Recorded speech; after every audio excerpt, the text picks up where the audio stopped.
Welcome friends. तो भाई अपन ने पिछले 2 वीडियो के अंदर में बात कर ली है डेटा के ऊपर, क्या है हमारे पिछले कई सालों के ट्रेंड, हर साल अक्टूबर में क्या होता है, और साथ ही हमने बात कर ली है कि अभी एडवांस डिक्लाइन रेशियो क्या हो रही है और पैसा कहाँ लग रहा है और कैसे चल रहा है। उन दोनों वीडियोस को देख लीजिएगा। It be very insightful for you and आसान हो जाएगा आपके लिए अगले हफ्ते या अगले महीने ट्रेड करना।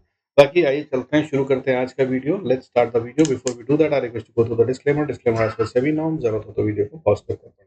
तो जो पिछले वीडियो में हमने डिस्कस करा है वो ये है, एक वीडियो में जिसमें हमने पिछले 10 साल का और अभी अपनी बढ़त का पिछले 6000 पॉइंट जो हमने करे, यानी कि सितंबर 2023 में हम 20,000 पे थे, वहां से हम 26,000 तक कैसे आए और उसमें कहाँ-कहाँ क्या-क्या खतरा था और कैसे-कैसे अभी मोमेंटम में क्या फ़र्क आ रहा है जो हमारे लिए आगे इम्पैक्टफुल हो सकता है या क्या है अलार्मिंग। ये सब हमने पिछले वीडियो में करा है, उसको देख लीजिएगा। उसके अलावा हमने ये वाला सब कुछ डेटा करा है, एडवांस डिक्लाइन रेशियो क्या कह रही है, एफआईआई डीआईएस का डेटा क्या कह रहा है और कितनी बड़ी बढ़त में आ चुके हैं हम और कितना पैसा कौन लगा रहा है। अभी की बात करें तो नेट में पिछले हफ्ते हम पब्लिक से माल खींचा गया है, कितना खींचा गया है, लगभग 12,000 करोड़ का।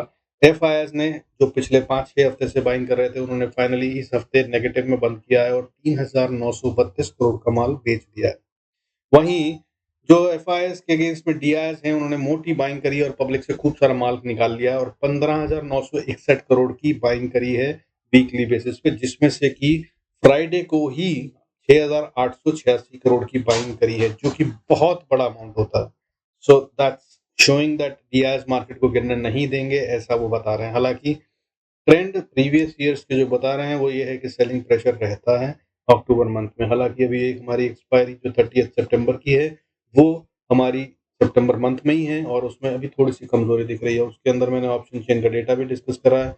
नेट में अगर बात करूं तो राइटिंग जो है वो कॉल साइड पे ज्यादा पैसा लगा हुआ है, जिसका मतलब ये है कि कॉल साइड पे ये मार्केट और बहुत तेजी से ऊपर तो बढ़ती हुई नहीं जाएगी। अगर जाती है तो यहाँ से आएगी शॉर्ट कवरिंग, तब और भी तेज बढ़ेगी। यानी कि अगर अभी मार्केट बढ़ती है तो इन सब लोगों को जिन्होंने कॉल राइटिंग कर रखी है शॉर्ट कवरिंग करनी पड़ेगी, जो कि पहले 2 बार हो चुकी है, बता दूं आपको।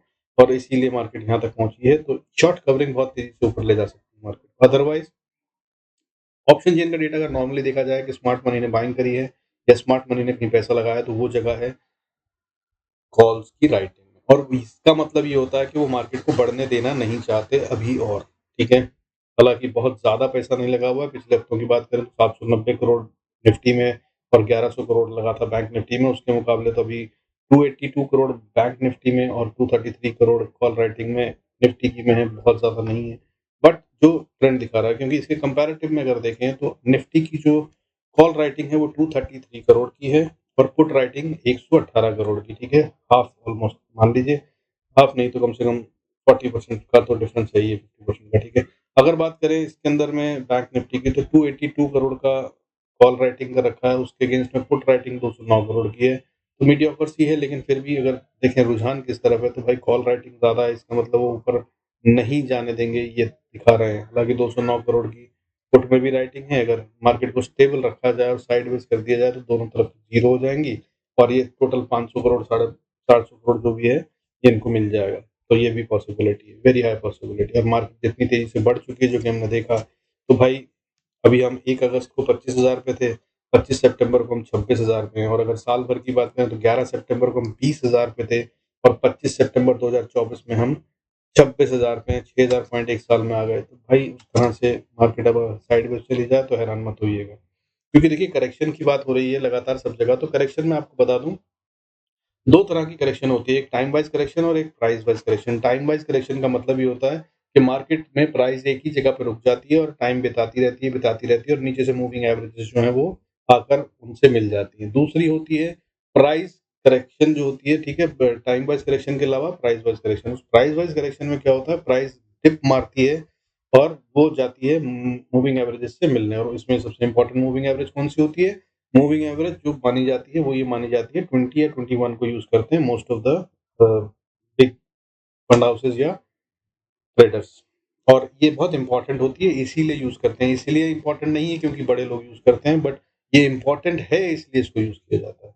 और 20 या 21 की मूविंग एवरेज की कहानी ये है कि भाई देखिए आप, इसका मतलब ये होता है कि पिछले 3 हफ्ते में जो हुआ वो सब नलिफाई हो गया। 3 हफ्ते मतलब हम मंथ मानते हैं, ठीक है। 21 डेज होते हैं ट्रेडिंग के इन अ मंथ। 20 से 22 सेशन होते हैं हर महीने में, जिनमें ट्रेड होता है, बाकी के दिन छुट्टी होती है। 30 में से लगभग 20 से 22 दिन, इसलिए लोग यूज़ करते हैं 20 या 21 को। और अगर इसको हम देखें कि प्राइस ने तोड़ दिया है, तो माना ये जाता है कि पूरे 1 महीने की, यानी कि पिछले 1 महीने का ट्रेंड जो था या जो भी पैसा लगा था वो खत्म हो गया या वो हार गया, और इसलिए इसको इम्पोर्टेंट माना जाता है। ठीक है? 1 दिन, 2 दिन, 1 घंटा, 2 घंटा कुछ भी हो सकता है। लेकिन अगर पूरे 1 महीने कहीं किसी ने पैसा लगाया, तो वो यही सोच के लगाएगा ना कि अगर मैंने पिछले महीने की एंड में लगाया या इस महीने के बिगिनिंग में लगाया, तो इस महीने के एंड तक मेरे को इतना कमाना है। हर महीने आप भी सोचते होंगे, तनख्वाह लेते होंगे कि भाई हर महीने इतने पैसे आ जाएँगे, तो ऐसे ही वो भी सोचते हैं। तो अगर वो नहीं हो पाया, तो इसका मतलब ये होता है कि गड़बड़ हो गई। इसलिए 20 या 21 मूविंग एवरेज बहुत इंपॉर्टेंट होती है। ये आज की लर्निंग हो गई, याद रखिएगा। हर रोज़ वीडियो में कुछ सिखाने की कोशिश करता हूँ, आगे भी करता रहूँगा। और कॉन्सेप्ट सिखाता हूँ बॉस, मैं लॉजिक देता हूँ, इनको समझ लीजिए। अगर आपने इनको समझ लिया, क्योंकि कहानियाँ तो बहुत बताएँगे आपको सब जगह कि मूविंग एवरेज ये होती है, फिबोनाची ये होता है, ठीक है, पाइवट पॉइंट ये हो गया, ये हो गया, कुछ भी सिखा देंगे आपको, ठीक है, मैकेड कर लो, आरएसआई कर लो। बट इसका मतलब क्या होता है भाई? क्यों कहते हैं कि भाई आरएसआई जो है वो 50 के नीचे जो है वो ओवरसोल्ड हो रही है या सेलिंग में आ गई है, या 50 के ऊपर है तो बाय के ट्रेड लेना समझदार है, 70 के ऊपर चली गई तो ओवरसोल्ड हो, ओवरबॉट हो गया, 25 के नीचे आ गई या 30 के नीचे आ गई तो भाई ओवरसोल्ड हो गया। क्यों कहते हैं? मैं वो बताने की कोशिश करता हूँ। अगर सीखना चाहते हैं तो सीखते रहिए, और असली ज्ञान वही है दोस्त। इसी को समझिए, और अदरवाइज़ वो रट्टा होता है। रट्टा मारने वाले लोग कभी भी इंटेलिजेंट नहीं कहलाते। और मार्केट में अगर रहना है तो आपको इंटेलिजेंट होना पड़ेगा। अगर आप इंटेलिजेंट है तो that is the edge over the people. भाई यहाँ पर स्मार्ट मनी से खेल रहे हैं आप। स्मार्ट मनी जो धो देगा, ठीक है? उनके पास पूरी टीम है, उनके पास डेटा है, उनके पास एनालिसिस है, उनके पास internal resources for the information है। कहाँ कौन से गवर्नमेंट ऑफिस, कौन सी सरकार कहाँ से क्या निकाल देंगे वो पता नहीं है। आपके पास क्या है? आपके पास सिर्फ़ एक चीज़ हो सकती है, वो है इंटेलिजेंस। अदरवाइज़ दोस्त यहाँ पे सिर्फ़ लॉस ही होगा, बता रहा हूँ।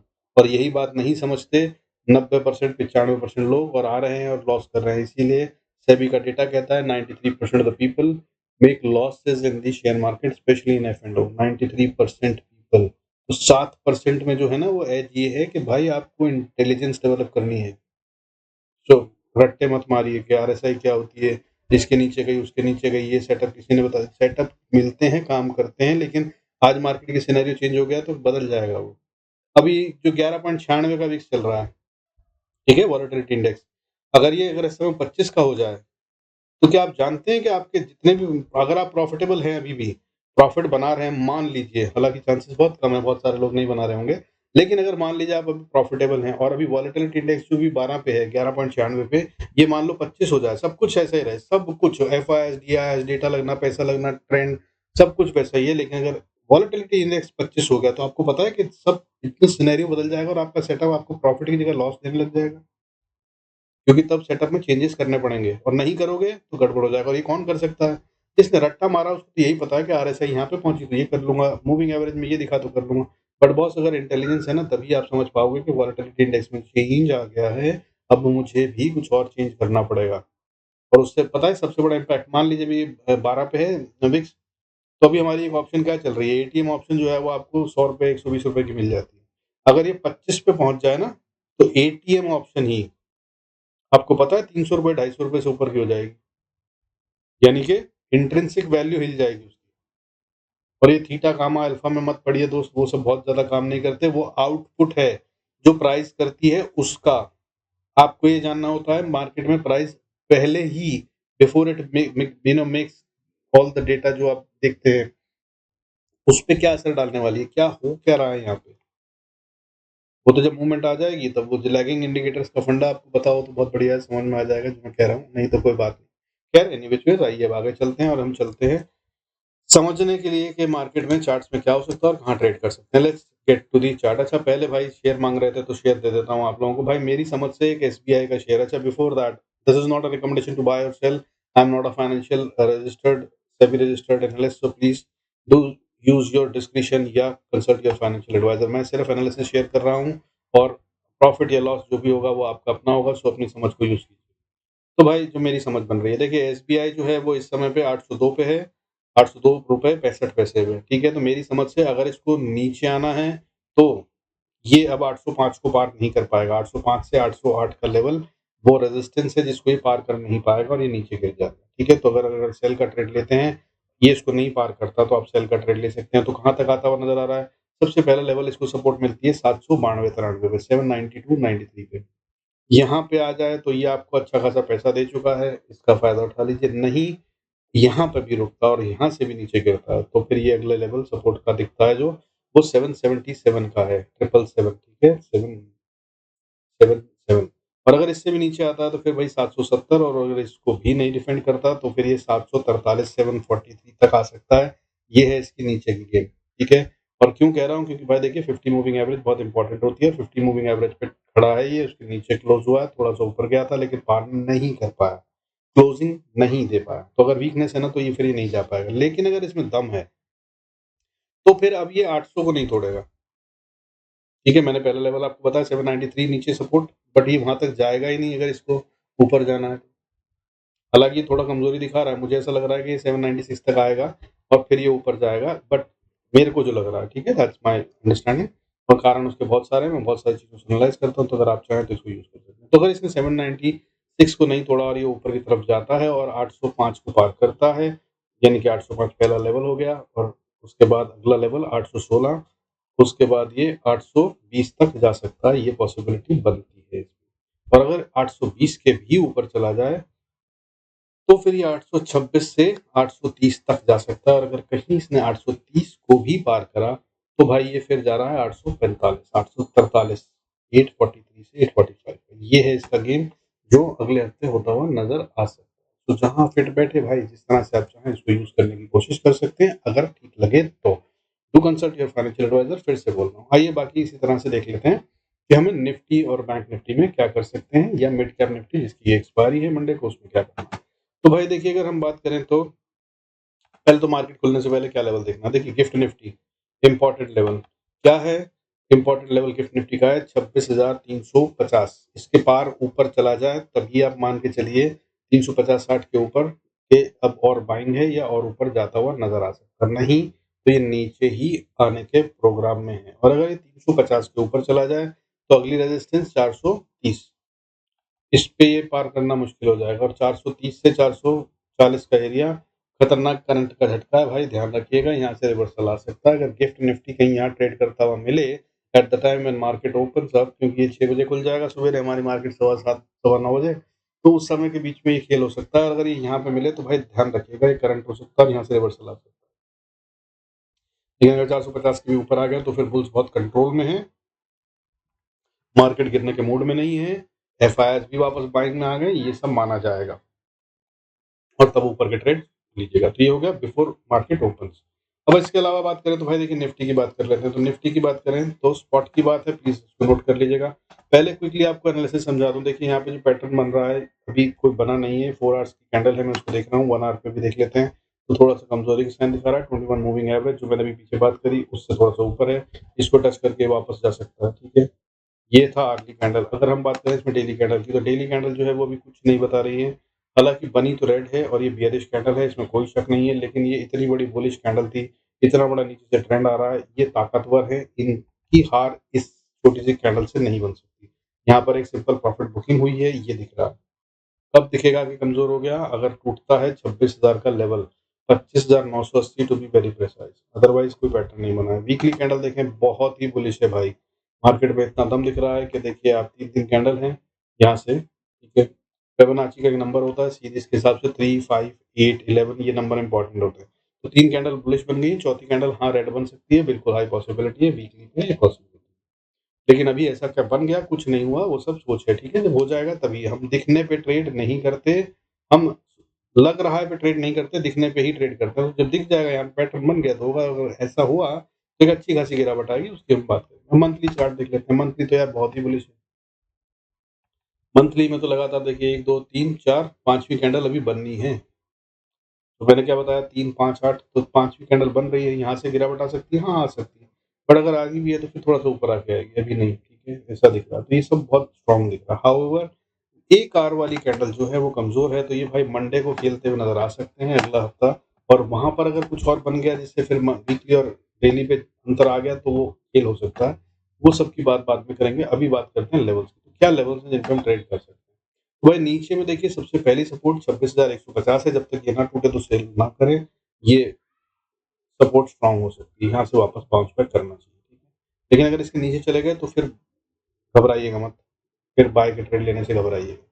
ऊपर में बात करूँ तो 26,216, इसके ऊपर 26,216 भी नहीं यार, इनफैक्ट मैं बोलूंगा जिस तरह का गेम चल रहा है 230 ले लीजिए, ठीक है, 230-35 इसको पार करके अगर मार्केट ट्रेड कर ले थोड़ी देर तभी बाय का बनता है, नहीं तो ये नो ट्रेड जोन बता रहा हूँ। कौन सा? 26,235 ऊपर में और 26,150 नीचे में। अब मैंने कहा नो ट्रेड, तो क्या अब इतनी बड़ी 100 पॉइंट की रेंज हम छोड़ देंगे? तो भाई यहाँ पर ट्रेड नहीं करना, मतलब यहाँ पे सिर्फ स्कैल्पिंग करना, छोटे छोटे प्रॉफिट घुसे लिया।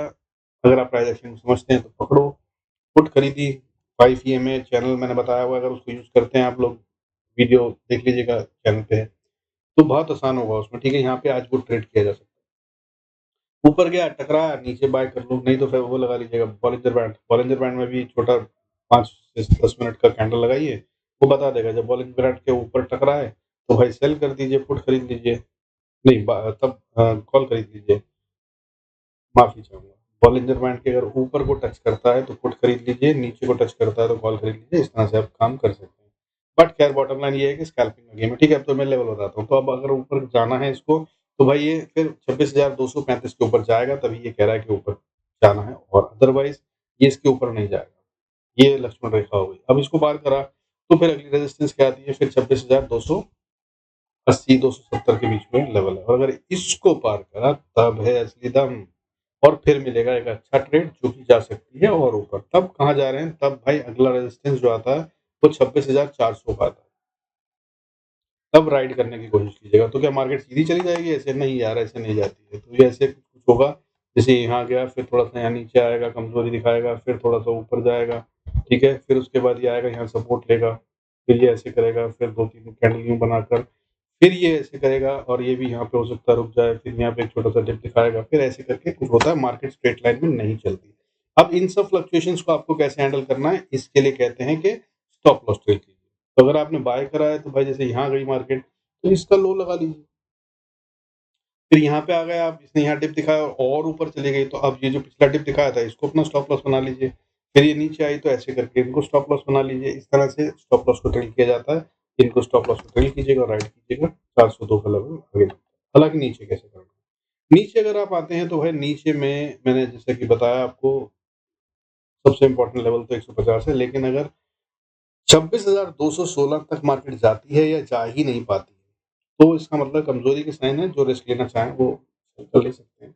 तब 150 जो मैंने बताया सबसे इम्पोर्टेंट लेवल ये होगी नीचे का टारगेट, और इसके बाद अगला लेवल 26,100 से 110 का लेवल, ठीक है, यहाँ तक आ सकता है, और ये 21 मूविंग एवरेज। अब यहाँ से बाउंस कर जाए बहुत अच्छा, नहीं करे तब 26,070, और उसके बाद फिर नीचे 26,000 इम्पोर्टेंट लेवल्स।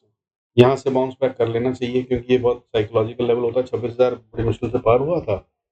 ऐसा माना जाता है कि 1000 वाला लेवल जो है वो क्रिटिकल होता है, तो नहीं तोड़ते हैं या नहीं पार करते हैं आसानी से। बट भाई अगर यहाँ पे आए तो बाउंस बैक की पॉसिबिलिटी बनती है, मगर कमजोर बनती है मेरी समझ से।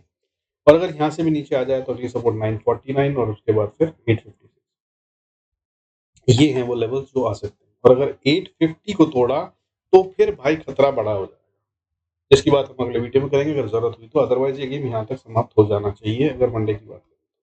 अब बात करते हैं बैंक निफ्टी की। तो बैंक निफ्टी ने इंपॉर्टेंट लेवल 54,000 का तोड़ दिया है, ये चिंता का विषय है, और इसमें कमजोरी भी ज्यादा दिख रही है, और ये नीचे में भी अपनी रेजिस्टेंस फेस करके बंद हुआ है। यानी कि इसने नीचे एक बहुत बड़ी सपोर्ट थी इंपॉर्टेंट, जो कि 53,880 की थी, उसको तोड़ के नीचे क्लोजिंग करी है, और ऊपर में इससे टकरा कर रुक गया, ठीक है। तो भाई अब अगर इसको ऊपर जाना है तो आइडली इसको अब 53,900 ही मान लीजिए कि ऊपर ही ट्रेड करना चाहिए, तभी ये बाय बनता है। अगर ऐसा होता है तो अगली रेजिस्टेंस 54,050, और उसके बाद अगली बहुत ही स्टिफ और स्ट्रॉन्ग रेजिस्टेंस 54,140। इसको पार करने में पसीने छूटेंगे, बहुत मोटा पैसा लगेगा, जो लगाएगा तभी जाएगा, नहीं तो नहीं जा रहा है इसके ऊपर। और अगर इसके ऊपर चला जाता है तो भाई इसको बनाइए स्टॉप लॉस, और फिर अगला राइड करने की कोशिश करिए 54,270, और फिर उसके बाद 54,370, और उसके बाद अगर इसके भी ऊपर चला जाए तो फिर मजेदार रैली शुरू हो सकती है 54,472 के ऊपर पार जाने के बाद। ठीक है, ये होगा स्ट्रेंथ का साइन। अदरवाइज ये वो पॉइंट है जहाँ से रिवर्सल आ सकता है, अगर ऊपर भी आते हैं और ये डबल टॉप बन जाएगा, नीचे आएगा फिर मार्केट तो अलग कहानी होगी। लेकिन अगर इससे ऊपर जाता है और 54,560 को पार कर लिया तो भाई फिर जो मैंने कहानी वहाँ दिखाई है वही यूज कीजिएगा यहाँ भी। ठीक है ना, मार्केट ऐसे जाएगी, नीचे आएगी, फिर ऊपर टेस्ट करेगी, फिर कुछ करेगी, फिर थोड़ा ऊपर जाएगा और फिर थोड़ा ऊपर जाएगा, फिर थोड़ा नीचे आएगा। तो हर लो को अपना स्टॉप लॉस बनाते जाइएगा और ये राइड करने की कोशिश कीजिएगा जितना कर सके। ठीक है, लेकिन अगर नीचे आना है तो भाई नीचे आना है ना, अगर इसको और नीचे जाना है, कमजोरी का साइन है, तो अब ये 53,900 पार कर नहीं पाएगा, कमजोरी का साइन ये है। और अगर 900 को नहीं पार करता और आप सेल करते हैं तो भाई पहली सपोर्ट तो देखिए बहुत ही नजदीक है, 53,780। और अगर इसको पार कर जाए तो 630, और अगर इसको भी पार कर गया तो फिर नीचे 53,260, और इसको भी पार कर गया तो 53,000, 53,000 ये है लेवल। और 53,000 टेक्निकल प्लस साइकोलॉजिकल दोनों लेवल है, और ये बहुत इंपॉर्टेंट लेवल है। ठीक है, इसको तोड़ना नहीं चाहिए, इसको नहीं तो ये खतरनाक हो जाएगा, ये कमजोरी का साइन है। और अगर इसको तोड़ के नीचे चला तो फिर ये एक और बड़ा फॉल देगा, तब ये ओपन होगा 52,600 के लिए, और उसके बाद नीचे बहुत बड़ा गहराई है सीधा 51,850 के लिए। अगले हफ्ते की बात कर रहा हूँ, मंडे की बात कर रहा हूँ, और ये ट्यूसडे वेडनेसडे खतरनाक दिन हो सकते हैं, ध्यान रखिए। हालांकि मैं मंडे को वीडियो दूंगा तो उसको बता दूंगा। अब बात करते हैं भाई मिड कैप निफ्टी, इसकी एक्सपायरी है, इसको भी समझ लीजिए। तो क्विकली अगर इसको समझें तो इसकी बहुत इंपॉर्टेंट, ये ताकत में दिख रहा है, ठीक है, ये स्ट्रांग है। अगर ये 13,300 को नहीं तोड़ता तो ये बाय ही बनता है, और अगर ये बाय बनता है और ऊपर जाता है तो पहली रेजिस्टेंस 13,380, 70-80 का लेवल है, इसको पार करना थोड़ा मुश्किल हो सकता है। लेकिन अगर इसको पार करके ये खड़ा हो जाता है तो ये और ऊपर जा रहा है। ठीक है, कितना ऊपर जा रहा है फिर, 13,385, 13,410, फिर 13,460 और 13,550, सारे लेवल आ सकते हैं। हालांकि 13,460 बहुत ज्यादा मजबूत एरिया है, मंडे को शायद ना पार कर पाए ऐसा दिख रहा है। हालांकि ये दिख रहा है यहाँ पे टेक्निकल्स में तो स्ट्रॉन्ग, पर भाई ऑप्शन चेन में ये भी नेगेटिव ही बना हुआ है, कॉल में राइटिंग हो रखी है, इसमें दोनों पॉसिबिलिटी है। तो अगर ये नीचे आता है तो 13,300 को तोड़ देता है तो 298 in fact to be very precise, तो ये नीचे एक झटका मारे तो 255 से 240 इस लेवल तक आकर वापस बाउंस बैक कर सकता है। अगर कर जाए तो बहुत अच्छा, नहीं करे तो फिर नेक्स्ट सपोर्ट 13,198, 13,152 से 140, ये है वो लेवल जहाँ पे आके फिर सपोर्ट मिल जाना चाहिए। इसको नहीं मिली तो फिर ये भाई कमजोर हो गया, करेक्शन और देगा। फिर ये सीधा नीचे का लेवल 12,990 है जहाँ पे सपोर्ट आती है, उसके बीच में फिर कहीं सपोर्ट दिख नहीं रही है।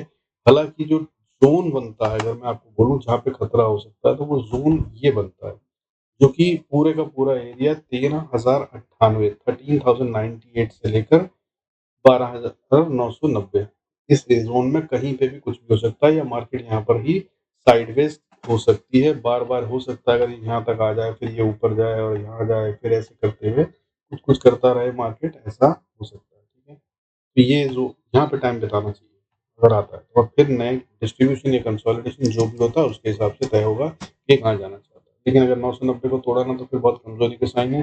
फिर 880 और फिर उसके बाद कहाँ तक जाने का प्रोग्राम है इसका, वो फिर मंडे में बताएगी। ठीक है, हालांकि अभी ऐसा लग नहीं रहा कि इसमें कमजोरी है, बट दिखाया तो यही जा रहा है। और अक्टूबर मंथ का जो मैंने एनालिसिस करा है, जो मैंने पिछले वीडियोस में शेयर करा भाई, वो भी कुछ कहानी नहीं है। तो इनको याद करके रखिएगा। But this I conclude this video, thanks so much for staying connected, God bless us all, see you next video.